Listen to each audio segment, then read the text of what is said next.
Good morning, everyone. Welcome to Datu's Corner Live. I'm your host, Datu Tim. Today's topic is training the Philippines. Is it a necessity or a waste of time and money? It'll be an interesting conversation today. If you're out there, give us a holler, say hello. Make sure you let us know where you're calling from or reaching out from. Um, and we're going to go on some other things today as well. So, first of all, before we start off, what I would like to do is tell everyone what we had this weekend. We did our um, World Modernist Alliance Spring Camp. Had a great time. We had people flying in from Colorado, people coming up from Pennsylvania, Ohio, Virginia, Maryland. Had a real good time. It was different because this camp was physical more so than usual. We've been doing the hybrid events, and that basically means we do a physical event with virtual attendees. So it gives that nice little mix of when the people are out on, when people are out on attending virtual, if that's all I was teaching, I really wouldn't give them enough, probably wouldn't give them the time that you really need to give them to pull reps. So when you have people here physically practicing, it's a nice mix. So let me see who's here. We've got Mr. Wolf chiming in from Ohio, Mr. Joe all the way from Austria. We have John from Chicago. We have Mr. Hiltz coming in from Canada, and one of my local guys, Mr. Guida, from the South Buffalo area, where he's probably calling in from work. And I don't know, where is my stalker, Mr. Davison? Where are you? And maybe he hasn't seen the announcement yet. So, so getting back to it, we had a great camp. We went through many different things. The camp actually started Thursday. It was with the pre-conference. Um, and as usual, the normal cast of characters. Lyman rolls in from Maine.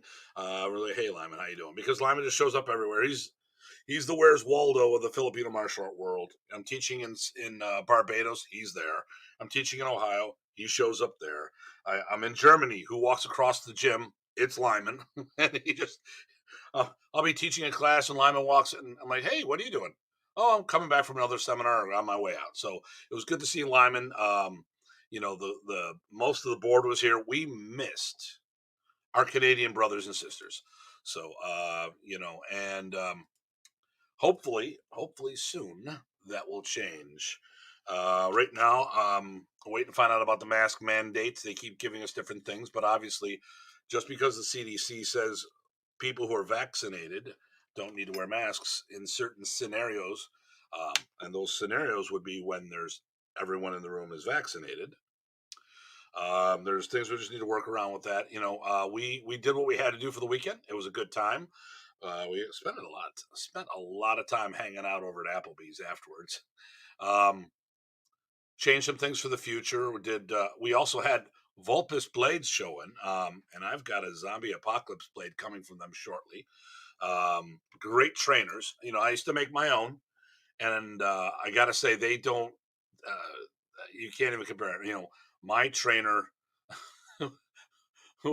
was like a wooden stick that you'd pick up in the backyard compared to the functional piece of artwork that Vulpus Blades puts out. So if you get an opportunity to get your hands on one of those, by all means, well worth the investment. Um, so um, our next camp is going to be August. Now we've got other events. I'll be doing the series in on June 19th will be the next phase of our Ponantucan course. Um, so I'm doing the 4-part series in that. Let me see. So there's that. Let me see. I'm going to just give you a quick schedule while we're here. And I'll be sharing some of this stuff. Some of the dates got moved around for some of the events we got going on. Just a lot of different craziness. Now that things are opening up, people's events are popping up, and I committed to some events, and next thing you know, their events conflict with mine. So I scheduled mine differently. It was no big deal.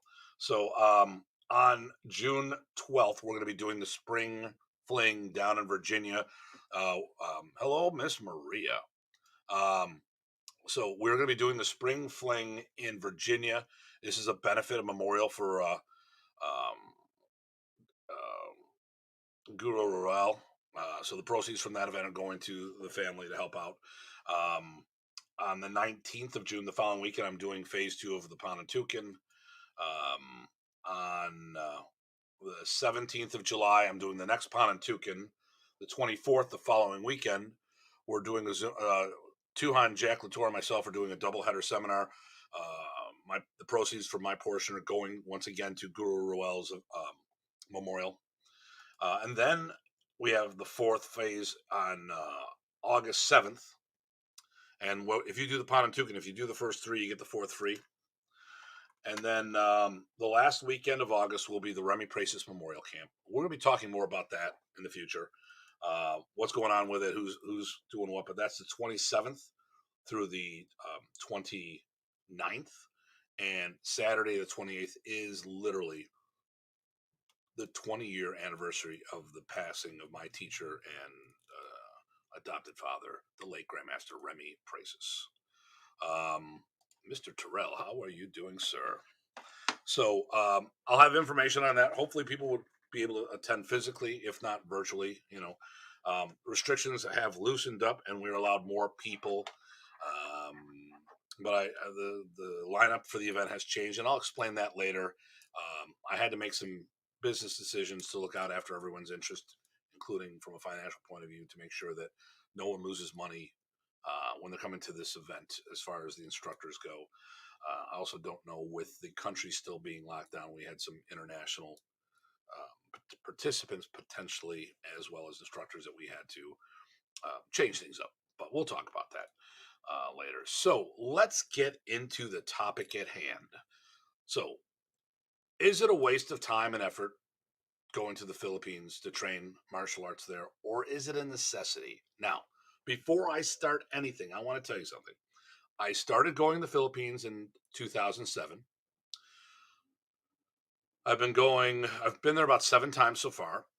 Before that, Professor Pracis offered to take me there for 2 months. I should have went. A lot of different things that led into me deciding not to go at that time. And when things open back up again and it's safe for us all to travel, I plan on continuing going back to the Philippines. But is it worth it? Now, I got to take this from a couple different points of view. First of all, I'm going to talk about it as being an American. Okay, let's see. Philippines is nice and not necessarily a waste of time, but you don't have to go to get world-class training. They can just come over here. I'm dyslexic, so it takes me a moment here. They can just come here to your or an instructor network. Boom. I wish I knew who this was. I'm gonna agree and disagree with that. Okay. I guess it would depend on who that is. And I'm not talking who's logging in, but who you're training with, because really, they've mostly moved here already, and that will be a topic. So let's get into this. So I'm going to go with how I went to my thoughts about the whole thing. Then we'll go with if you live in the States and or Canada. Canada's got similar situations as us. And then maybe if you're in Europe, Paul Benjamin. Okay. Hey, Paul. It depends if you're looking at through YouTube or something else. Who knows? But here, let's get into this. So I went to the Philippines in 2007 for my first trip. The late Grandmaster Ernesto Pracis, I had met him in 98, 99, and I've been training. I started training with him then and up until 2007 in the States when he would come and visit. Prior to that, and in addition to and prior, I had started training modern Arnis in 85, if I'm not mistaken. '86 directly with the late Professor Prasis up until the time he had to retire due to his physical condition and eventually passing away from the tumor.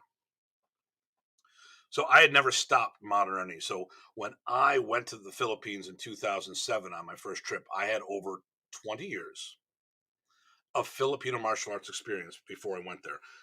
And I'm going to take it one step further. I, unlike a lot of my classmates, specialize in Filipino martial arts.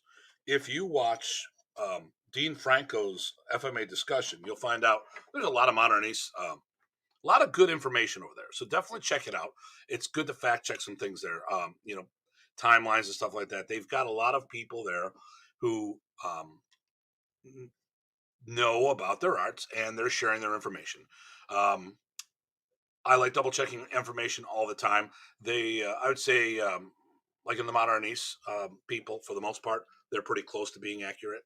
And I don't want to say wrong, but in one of the interviews, they talked about how the first camp was in '85 on the East Coast. It was actually '83. Thought it went there a few years. That was in West Virginia. I actually thought it was Virginia myself, but I checked my records. It was only there once. Then it moved up. Another association moved in where Professor left. There's some events where actually and there were 2 week long camps in Philadelphia for quite some time, and people like Cynthia Rothrock and George Chung were guest instructors to be there. I'm not sure if that actually came to fruition, but they were supposed to be. A lot of that was happening just before I got involved. Okay, let's see what Mr. Terrell says. I would say that going to the Philippines would be good for you better understanding of the people and cultural customs. A great effect. Yep. Teaching America, they can also give you. Okay, so you nailed exactly the reason why I go to the Philippines. All right, so I'm going to talk about Tim Hartman going to the Philippines, having 20 plus years of experience specializing.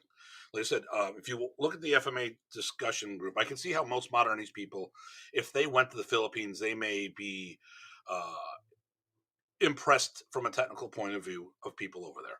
I, I wasn't, and I'll tell you why. I mean, there's definitely talented people.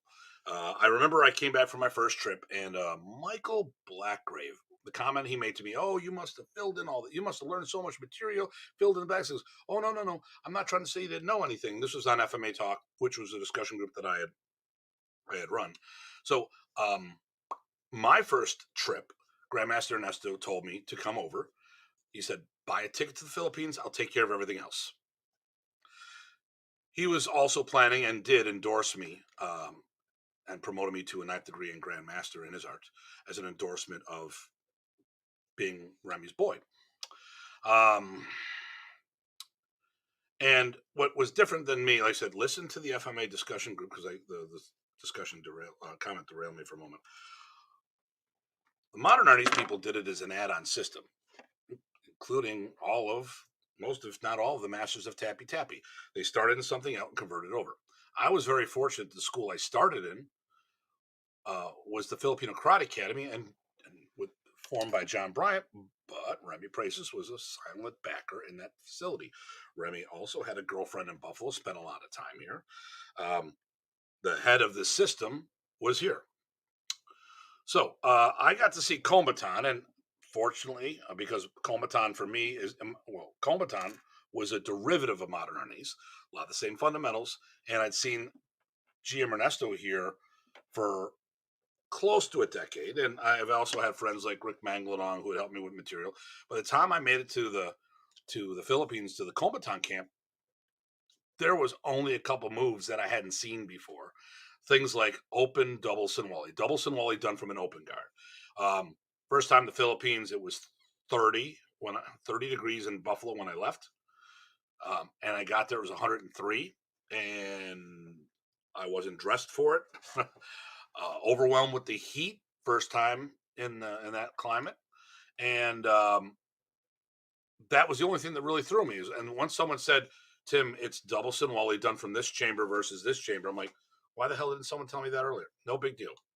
I came back, I saw the comment from Michael Redgrave or Michael Blackgrave, and I'm like, "Well, I let it go. I didn't say a word." But really, and this is for Tim Hartman If you take all the trips I went to the Philippines with and added up all the martial material that I learned, it doesn't merit one trip for me. Now, is that me being cocky? No, because the top guy or one of the top guys in the world in Filipino martial arts lived here, Remy Praces. Remy taught his younger brothers. And then once again, I had close to a decade of hanging out with Ernesto in the States and his people training Combatant. I went over, I mean, and that's not just that camp, that's all the events. So I went to Ernesto's camp twice. I went to other events, and when we go, I'll visit all the instructors over there, and I take my people to go there. But like Terrell mentioned, I go for a cultural connection. I went to visit Remy's grave, and I continue to do so. I go to see to walk on the beaches that Remy and his brothers grew up at. I visit the Praces family home. Um, I do a whole bunch of things while I'm over there. To me, it's more of a training vacation, more of a or training slash cultural study slash vacation. I'm going to continue going because I love going there. But for me, where I was in my career, this wasn't a necessity. I mean, think about this, because I remember, and okay, so uh, when Paul made the comment about bring the Filipinos here, they're already here. Let's talk about how privileged we are in the United States as martial artists. If you look for any martial art, okay, any family of martial arts, I won't say any particular martial art. If you look at Filipino martial arts, if you look at Japanese martial arts or Brazilian Jiu Jitsu or Muay Thai, some of the top trainers in the world have moved to the United States. Let's talk about the Filipino martial art industry. Well, you know who my teacher was, but I'll say it again. Remy Amador Praces. I'll tell you another teacher of mine, because a lot of people don't know about this. And Mr. Paul was was a student of Remy's, but he's also a student with me, classmate underneath Ted Buat, who was the leading authority on Anchan Bacon's original ungrouped methodology of Bulintuak. And before he passed away, many of the masters, masters and grandmaster, including Grandmaster Bobby Tabuada, looked up and respected Ted Buat's authority. Not Sam Buat, Ted Buat. Sam Buat was Ted Buat's cousin. Um, who else moved here? Oh, I know. Angel Cabala, Serrata Eskrima. Leo Heron, Bahalana. Um, Bobby Tabuada. Okay, so that's just a handful of people in the Filipino martial art world. If you want to train with the best people as an American, oh my God, you are so privileged. Now, that's not saying that every system is being taught here. Okay. Up until probably the last 7 years, I didn't know that Yao Yan, which is, for lack of like a Filipino kickboxing Muay Thai program, I didn't know there were schools here in the States. So, based on my information, if I wanted to train that specifically, I would have had to go to the Philippines. Dean Franco and I talked about this on an interview. We discerned the difference between wanting to work a specific system or with a specific person with Filipino martial arts. As Americans, there is no need for us to leave our country to study Filipino martial arts. Absolutely no need. Not only is it in every state, we have we have the top tier people living here. That generation, those pioneers, most of them moved here. Now, not all, but most of them moved here. You know, um, if I want to do Dulce Paras, it's all over the place. If I wanted to do Lameco, Edgar Salute was here. Think about this: Angel Cabalis's Serrata Eskrima. He moved here. I don't know if he had students in the Philippines. I don't know. I don't know if the system completely moved with him or not. Um, and here we go. That is my point. The best people are here. Going to the Philippines would be just fun cultural experience. So it's not a waste of time. Great podcast. Thanks, brother Paul. Thank you, Paul. And that's exactly my point. Thank you for the vote of confidence in my friend, and hopefully we'll see you soon training with us. I know you're training, but we got to get you back with the family. Um, Look at all the top tier. Now, listen, if you wanted to work with Rodel de Guck, then you got to go to the Philippines. Before he passed away, which had an opportunity to meet. If you wanted to work with Tony Diego, I was one of the last few people I think are foreigners that actually got to see him before he passed away. Um, this was an outstanding question. Okay, great. I hope I'm answering this right. Now, so you want to train with a specific person, specific style, you might be forced. But if the whole thing was just to do Filipino martial arts, you have plenty of systems to choose from and people to choose from. And let's really think about this. Do you really need to train with the Filipinos? No, because most of the art's being taught by the non-Filipinos. Now, I would say let's look at all arts. Like, you don't go to Thailand to learn Thai boxing. You have people here that can speak the language, may have better teaching philosophies and strategies, but you go to Thailand for training camps to get that extra, that grit. I have friends that do Thai boxing that go there, and they do those tune-up camps, and they're brutal because some of their training methods are might be considered barbaric by Western cultures, by Western standards, and you might lose a lot of students. But when you are at a professional athlete level or a top tier amateur athlete and you want to take it to the next level, you go there for those training camps to take that next step. That's why I went to the Philippines, to get that connection. I don't that grit, seeing them train outside, and I've done the training with them outside. I mean, obviously you would get acclimated to the environment. Um, the When I go over there and work out now, it's a lot easier because usually I take a little different time of the year, so it's not such a huge temperature jump. I mean, 70 degrees, my God, that's crazy. Um, but you know, um, and I've got multiple computers doing things here, so I can keep tabs on everything. Um, that's a so really, I mean, if you want to get that connection, but most people don't care about that connection. They don't care about the cultural aspect. They're here to do self defense. They're here to do a social activity. They're here to work physical activity as an exercise. And going to the Philippines for that group of people is not necessary. That's what the teachers are here for. My students never need to go to the Philippines to train because they have me. I never had to go to the Philippines because I had Professor Praces. I had Ted Buat. I've got men. Actually, here's a funny one. One of the best classes in Filipino martial arts I've ever had in the Philippines was with Grandmaster Bobby Tabuada. He lives in North Carolina, right? You know, um, I would get comments. Paul and I and Rich Parsons were on FMA Talk and Martial Talk, and at the time, we were the voices of Balintawak for the most part. Paul, tell me if you remember those days. Because, and I'm not saying we were the authorities of Balintawak. In the discussion groups, we were the people with Balintawak training who were speaking about it. Not many other people were there at that time. Social media, and this was a discussion. This was a discussion forum, which was different than Facebook. And I remember Datu Dieter asked, "Why are all the Americans training Balintawak?" Well, it wasn't all the Americans. It was just a couple of us. It was Rich Parsons.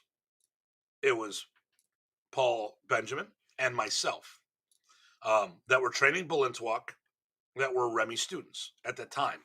Now, there's been some Remy students that got into Balintawak earlier, but those who were actively training both at that time. Yep. Yeah, you remember? Oh, yeah, I remember the forum days. Yeah, the Martial Talk Wars and the FMA Talk Wars. That's when people first started on the internet and learned all about becoming keyboard warriors. But that's another story. Um, Now, the thing here is, I forgot to put my banner up. I got to get back to there. Okay. Now, I remember. So Datu Dieter made the comment, "Why are all these people going to do Balintawak instead of going to the Philippines?" Well, I'm gonna take it as two tier, three actually. So the Europeans are in a different story, and we'll talk about that in a moment. So One of the last things Professor Pracis did for me, and someone else opened the door up earlier, but timing didn't work out. Modern Arnis was greatly influenced by Balintawak Eskrima. It was the last martial art that Professor Pracis studied before forming Modern Arnis in 1957. So, and he was one of the top fighters in the Balintawak family, you know, uh, validated by many people in the Balintawak industry, including my teacher, Ted Boa. So, and Ted, for those who didn't know, Ted would teach for Anchon when Anchon wasn't in the club. Only a handful of people did it. It was Munung Ted and his cousins that he trained to take over. So I don't know of anyone who wasn't either Anchon or a Buat family member who taught when Anchon was, who would teach in the original club. And that was the original system, not the group methodology, which is not bad. It's just different. Because every time I say something about that, people freak out and they think I'm busting the people's chops. And I'll say this: the grouping methodology is not what Anchon did. So Anchon should not get credit for developing the grouping methodology. That was Jose Villasin. That was his contribution to the art. So, if people, when people sit there and see what's going on with the groupings, that's good.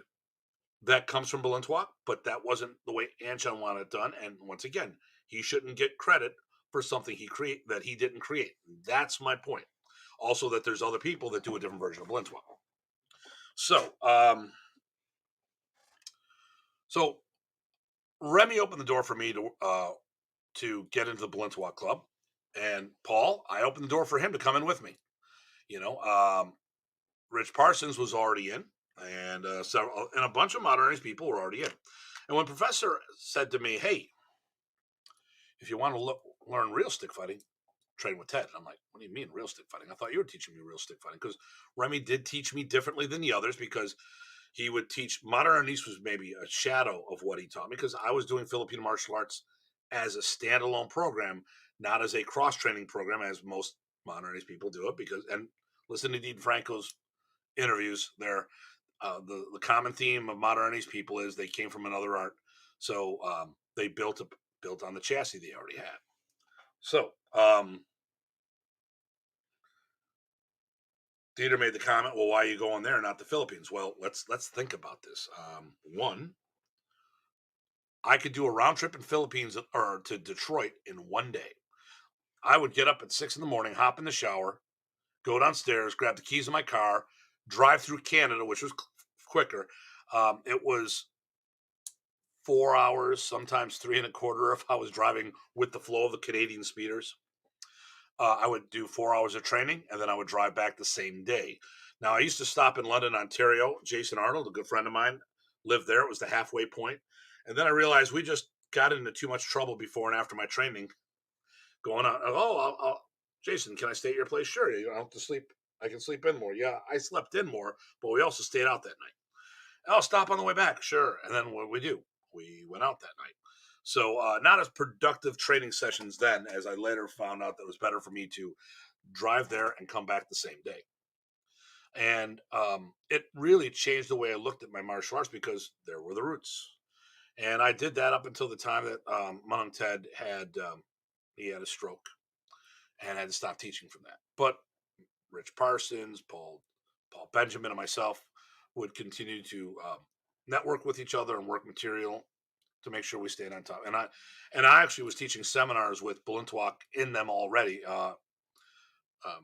Munung Ted was allowing me to do that now, but another topic.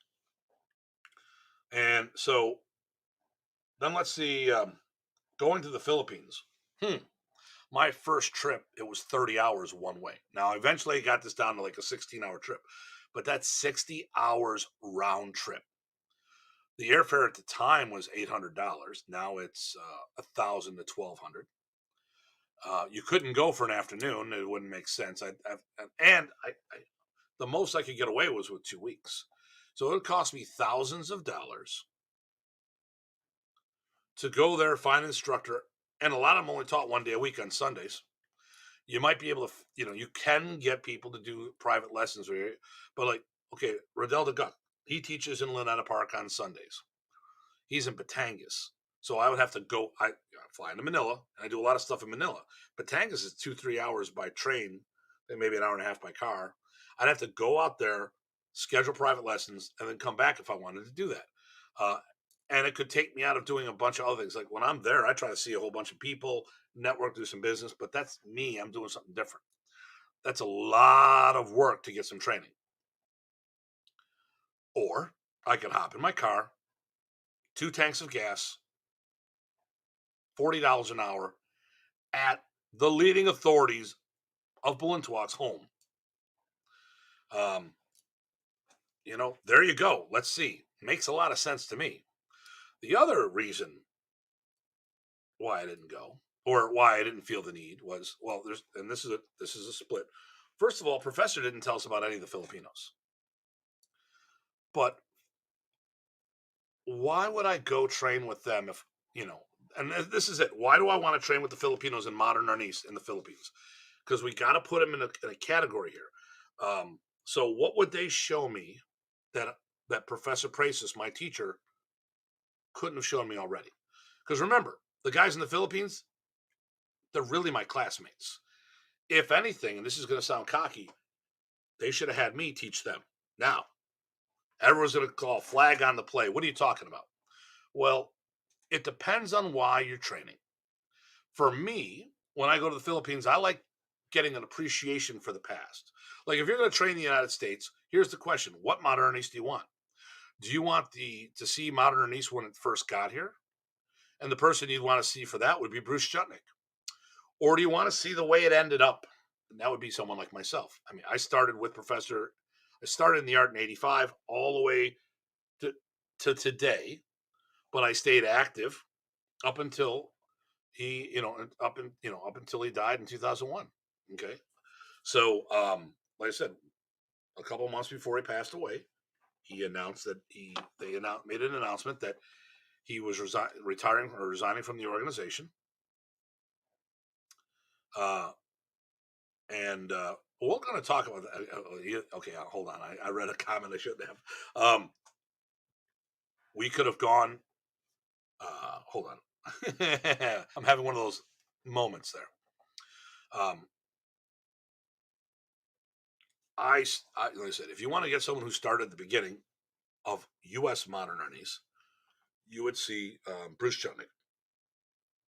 For me, up until the time he passed away, I was training. I was at all the events from 85 up until the time he stopped. I was with him when he got diagnosed in Germany.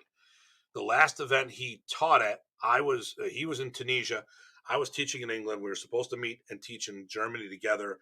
That never happened. But pretty much that's the last time he taught. And at that time, like I said, if you want to train with someone who was doing the art, but it depends on what the Philippines said. I got a couple things here. If we look at the people in the Philippines, and then I'll read these comments, they have it from a different era. Now, Remy moved to the States in 74-ish. Pretty sure it was 1974. He left as a political refugee, so he grabbed and got the heck out of Dodge. So he didn't go back until the late 90s, and he only went back a couple times. So the Philippines missed 26 years of Professor developing the art of modern Arnis. Now, if you want to see where it started and how it started, when I go to the Philippines, I like seeing it there. Like Riddell the Guck, I love watching his classes. I love doing the classes because it gives me a glimpse of the past. But he can't teach me what Remy was doing because he wasn't there. But he can teach me where modern Arnis came from. And that's important to know. And that's one of the reasons why I go there, to see where these guys were doing. I was like, okay, yeah, I did all this stuff. Oh, that's an interesting innovation. And of course, then, it's you have to also worry about, is what they're doing what he was doing back then. As much as Remy evolved for that time, I mean, of course, they're going to do the same. He left in 2000 or in 74. I got there in 2007. That's 30 plus years of evolution on their own. I mean, they're not going to stay frozen in time. They're going to do their own thing as well. Okay, so Maria, we're going to talk about Canada. Yes, you have Philip Jelinas in Canada and Pikiti. Um, and let's see what this comment is. Okay, no disrespect for those in the Philippines, but there are facts. Uh, they would get a lot of value from learning from you and those in the States. Oh, yeah, there you go. Who are good at what they do. Paul Benjamin. Paul, you are right. And that's my point. You know, what do you want? What do you want to do? Do you want to do the historical or the modern? And it's weird that modernese is called modern, and I'm saying historical modernese. Um, Bobby Tabuada stops teaching tomorrow. Health issues, dies, or just whatever. Hits the lotto and says, I got $20 billion. I'm never doing martial arts again. Where are you going to go to train with his people? And that's going to be the United States, where he lived in North Carolina. The people who took over, I mean, the Bahalana, okay, from Leo Huron, the successors, they're in California. My caffeine. This camp kicked my butt. Every morning we were up. I was up at 7. Every night I went to bed at 1 a.m. So little need to refuel. Okay, here we go. Elric, very cool review of Modernese. I agree. The Modernese, Serrata, the rights of the founders there. A lot of quality structures in the country and immigrated to the States. Also, great points of evolution change in the Philippines. Yep. I'm glad you like that, Elric. I am not trying to disrespect the Philippines. But if we're talking, now here's the thing. There's top tier people and then there's top tier pioneers. We're almost out of top tier pioneers. Okay. Who is left? And please chime in. I'm going to, Remy Praces is gone. His brother Ernesto Praces is gone. And his art, Combatant, was, even though it was based on modern, it was different and had its own fingerprint. Roberto Praces is in the Philippines, and I visit with him, but he's not teaching, or not teaching much. And last time I checked, he's not teaching. Leo Gahe, and if you live in the States, he's here all the time. He lived here for a while, goes back and forth. So, and say what you want about all. I mean, we know that Pikiti, like any other martial art, has its issues. That being said, Pikiti Tertia wouldn't be what it is today without Leo Gahe. And different people train with different eras. But once again, I guess I keep reading these notes on the side that keeps throwing me off. Because Brock just chimed in saying he thought the camp kicked everyone's butt. A lot of great information coming at us left and right. Yep.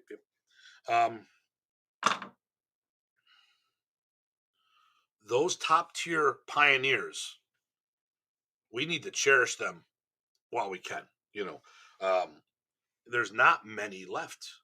Bobby Tabuada, Leo Gahe, American Phil Am martial artists, Danny Inosanto, didn't come from there.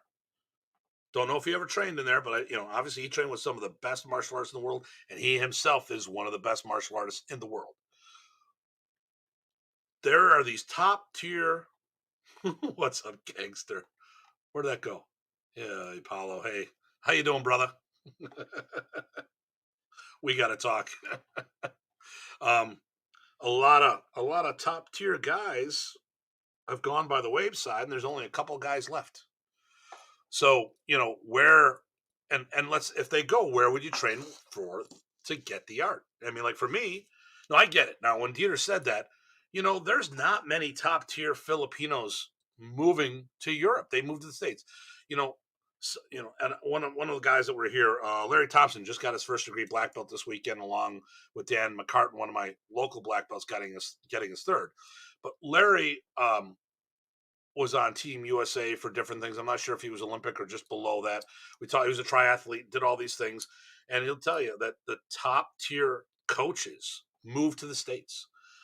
you can always find different, you know, different um, sports teams from different parts of the world.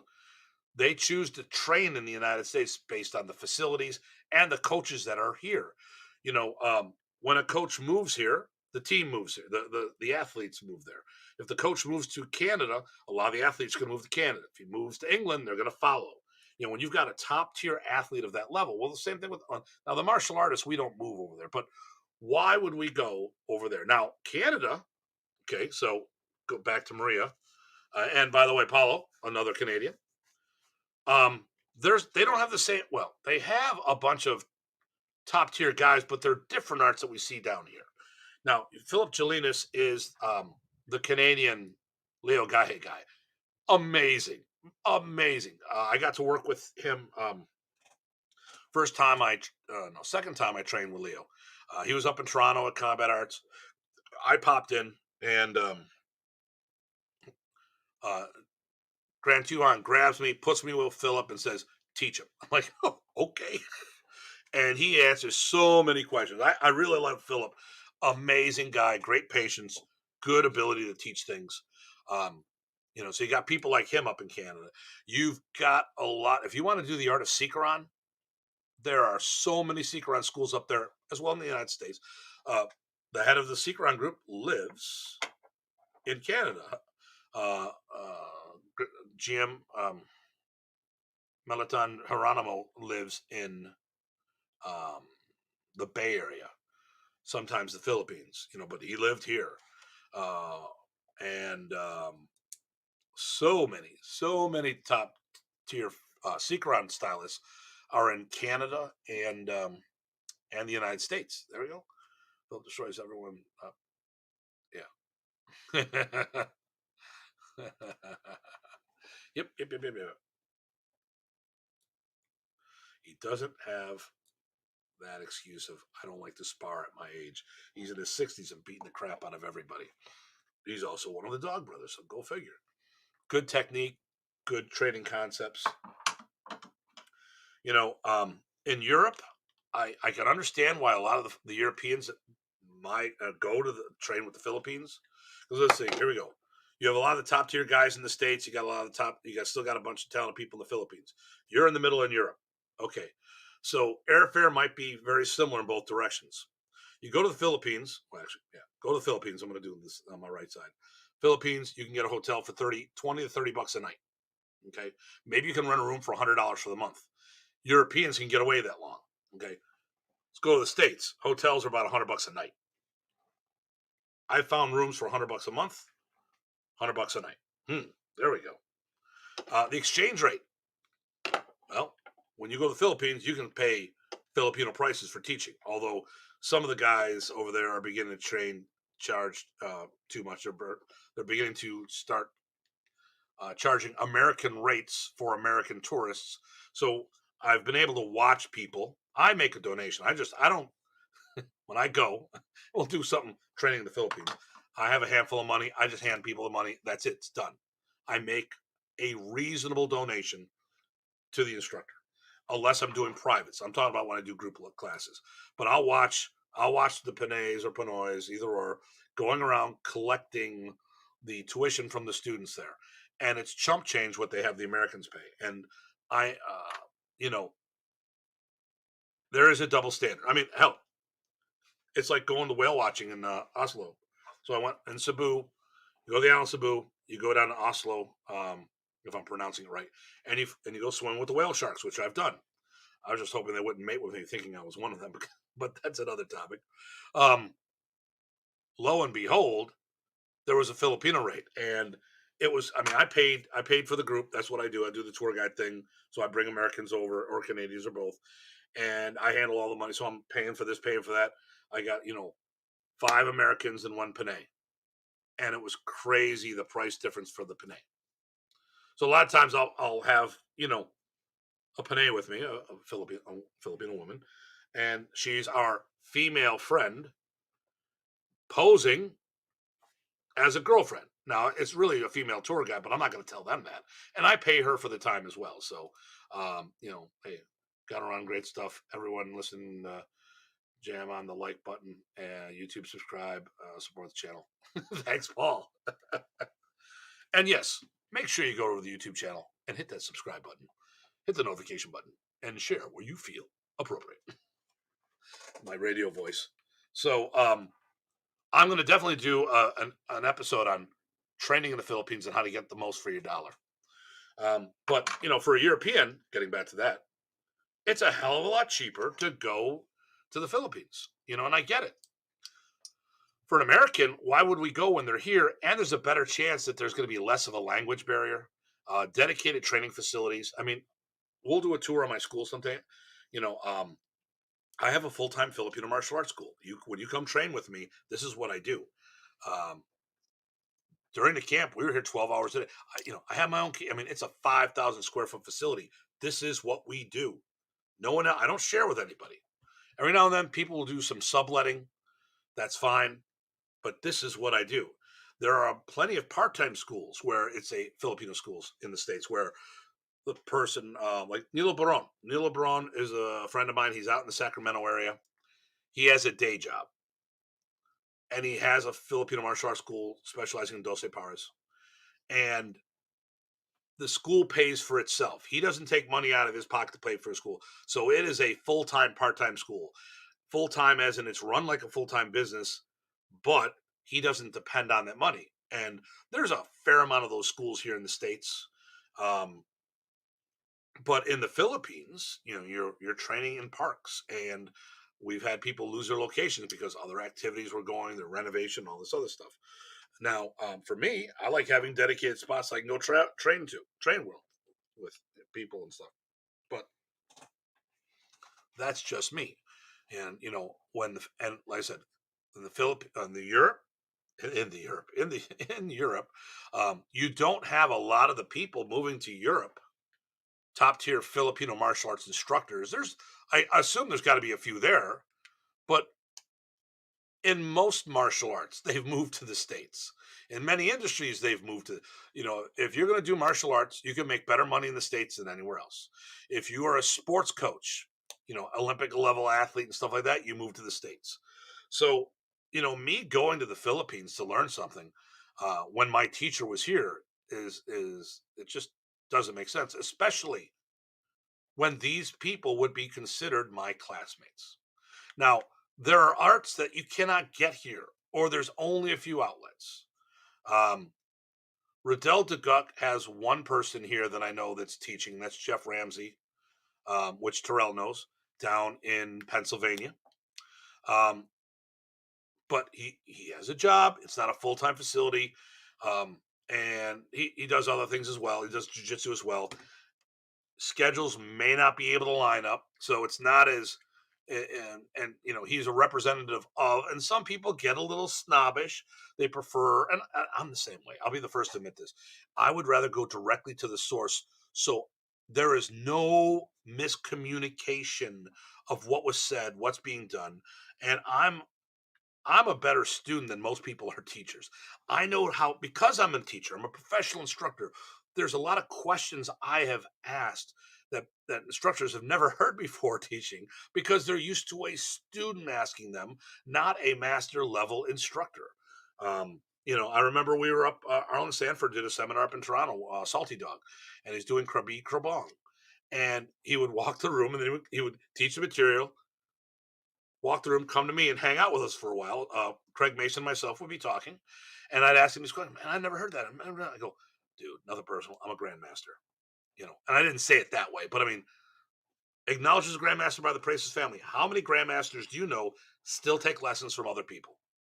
This guy, because as much as I know there's more out there, you know, and now once again, the Europeans when they first start into a system. Now, if the system, let me think specifically.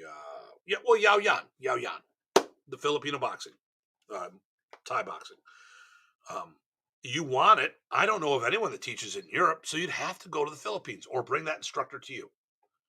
You know, um, but you get a coach over there, or get a few coaches going, or someone willing to move.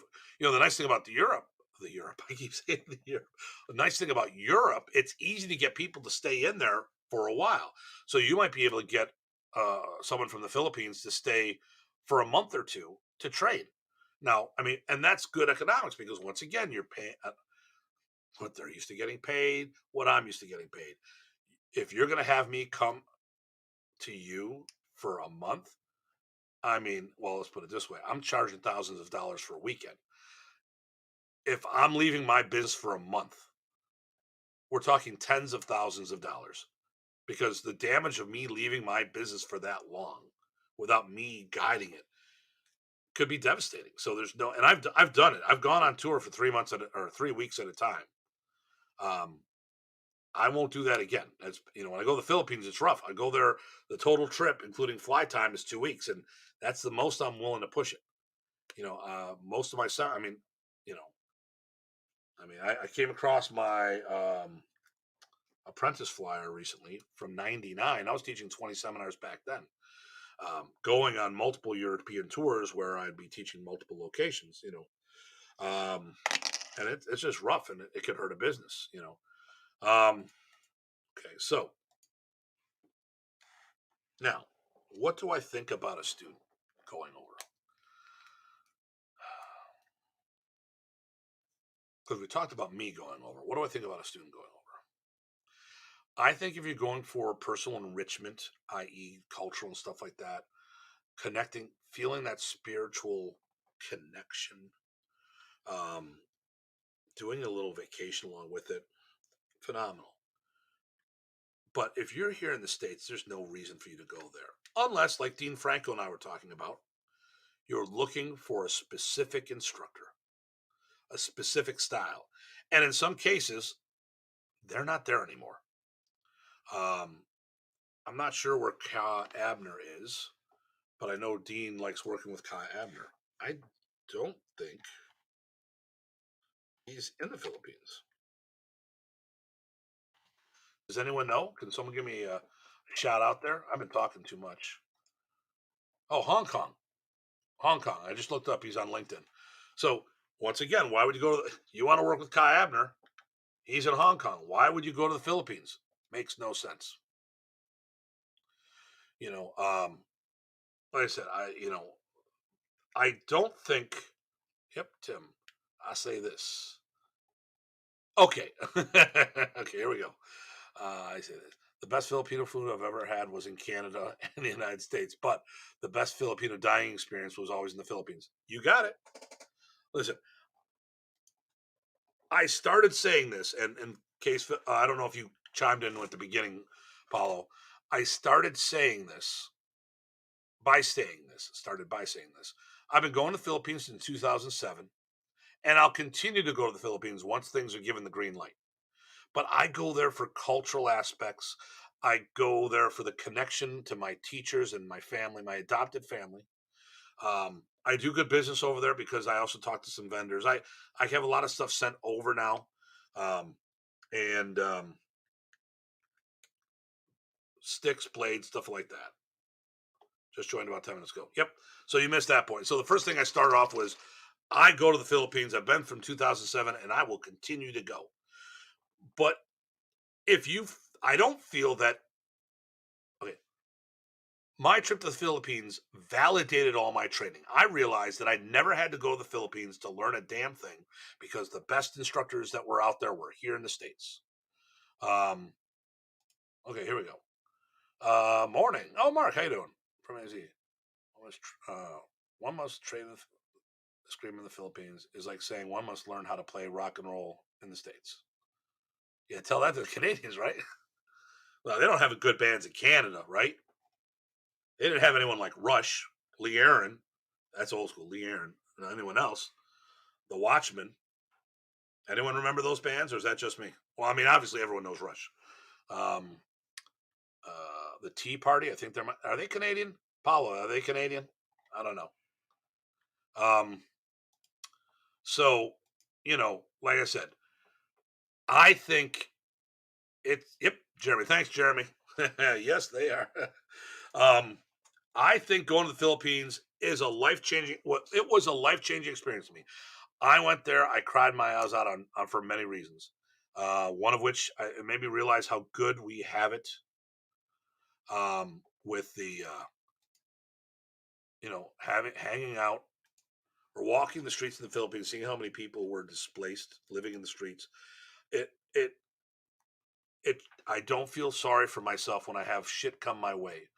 These are I tell you what, going to the Philippines helped me survive COVID better. Because every time I think about how bad I got it here because of all this, I think about it over there. People living in the streets, having no place to live, families is the thing, and I am blessed, absolutely blessed. Um, you know, walking the beaches of the Praces family, walking the Praces family beach and had that connection, going and visiting Remy's grave and now Ernesto's, which they're all together, visiting with Roberto Praces and talking and sharing stories. Um, I will continue to go until I can no longer go. I don't think it's a necessity, but it's something that I don't want to. I've done it. I can't get enough of it. But it's not for martial training. It's for personal enrichment. I learn culture when I'm over there. I feel that I've known Remy better now than I ever knew him. So I'm going to wrap that up. So next week, okay, so next week we're taking a week off from Datu's Corner. It's Memorial Day weekend, if I'm not mistaken. I'm going to get the calendar up because I don't know. What is today? Today's the 17th. Oh, no, tomorrow, next week I will have a post. It's the weekend after. Okay.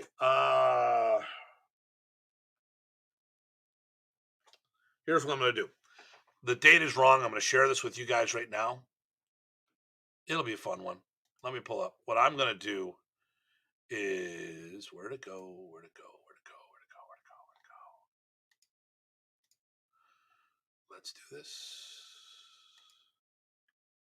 Let's do this. Okay. Oh, that's not going to help me.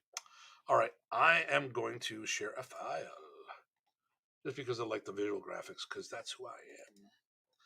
All right. Next week topic. I'm going to, like I said, I have to change the date on this. I'll put it up there. It is going to be, as I share this. Oh boy. Am I going to cause trouble? Yeah, that's what I do. Okay. So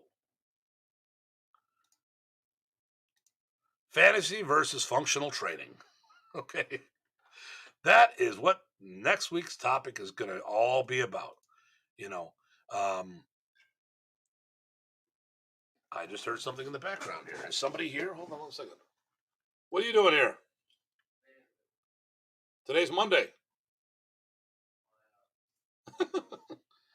See you tomorrow or see you tonight.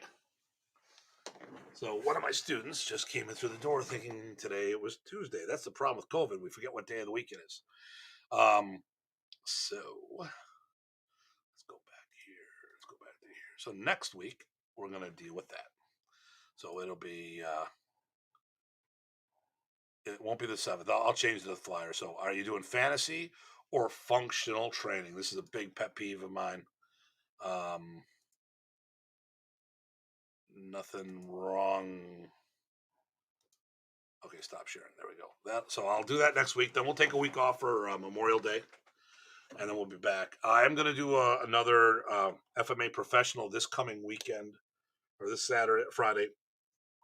It'll be the last of the series. So the first one I did was how to host I did one on how to host a seminar, another one how to do a tournament. I'm not sure what the order was. Since we just did a training camp, I'm going to go over how to host a training camp and some of the challenges because I had just recently changed what I was doing. And I want to share that with you guys. And then we'll talk about, some minor things here and there.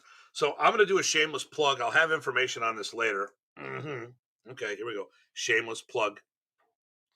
So I've got our new t-shirts out. So it is the Punisher. Oh, actually, I got to do this right. Here's our Punisher t-shirt, FMA Punisher. And on the back, an old saying of mine, sticks and stones will break your bones, and we know how to use them. So the hoodies went. Boom, done. No hoodies left. I've got t-shirts. small adult sizes, small to double X. Um, not don't have many left of these.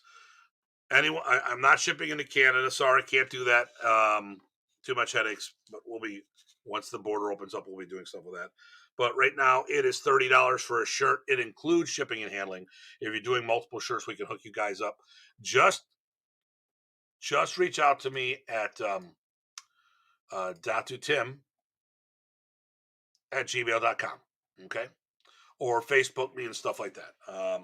Remember, go over to WMRNews.com or Datu Hartman, both the ones for the World Modern Race Organization. The other is my personal site for upcoming events and stuff of that nature. Please like the video, follow. If you're watching on Facebook, like it, share it. Go to our YouTube channel and hit that up there. I can't think of anything else. I want to thank everyone as usual for tuning in. Very supportive. I actually expect people to really go off and give me grief. And, I was great to have that support. And, the usual, guys, Mark, I haven't heard from you in a while. I hope you're doing well, brother.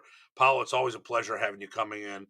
Paul took off. Elric, you know, thank you for that, for those words. If you ever want to do, I am looking to do some, guests on Datu's Corner. So if anyone's ever interested in being chiming in, any of our leaders in the community want to help out and maybe play point counterpoint, it'd be kind of cool if we didn't agree on something and just do the point counterpoint, as long as everyone can be cool and at the end saying, you know what, we're all friends. I don't agree with you, but that's okay. I tell everybody this. I don't care. We don't have to agree. You're wrong. It doesn't matter. But you know, like doing different martial arts, we all have different opinions and we're not always going to agree on stuff. And that's just the way it is. All right. So, Friday will be our,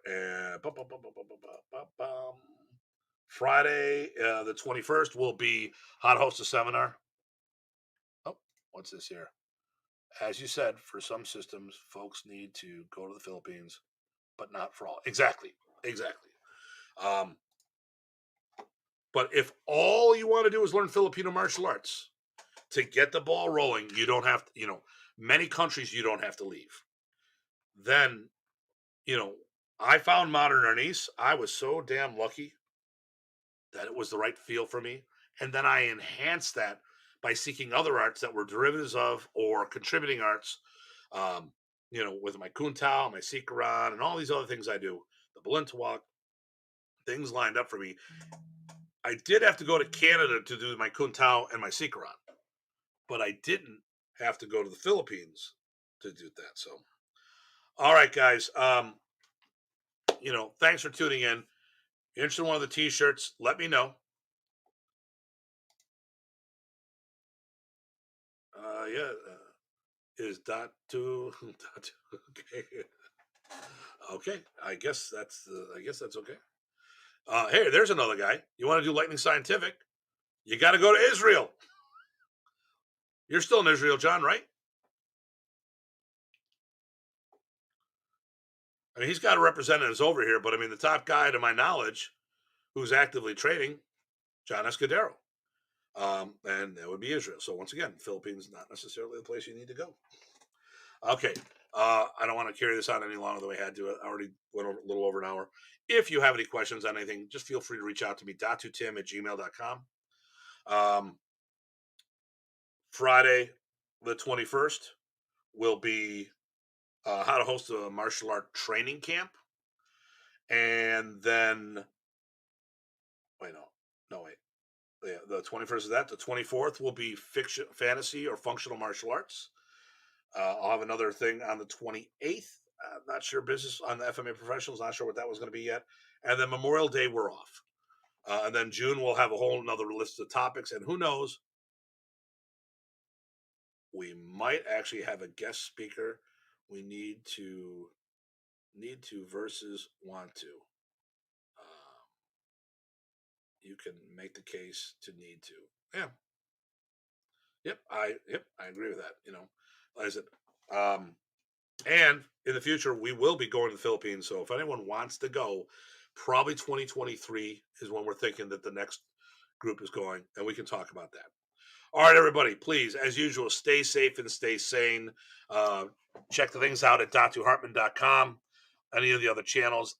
Like the video, subscribe, hit the notification button, share the video wherever you feel is appropriate. Thank you for tuning in. And everybody, please, as usual, stay safe and stay sane.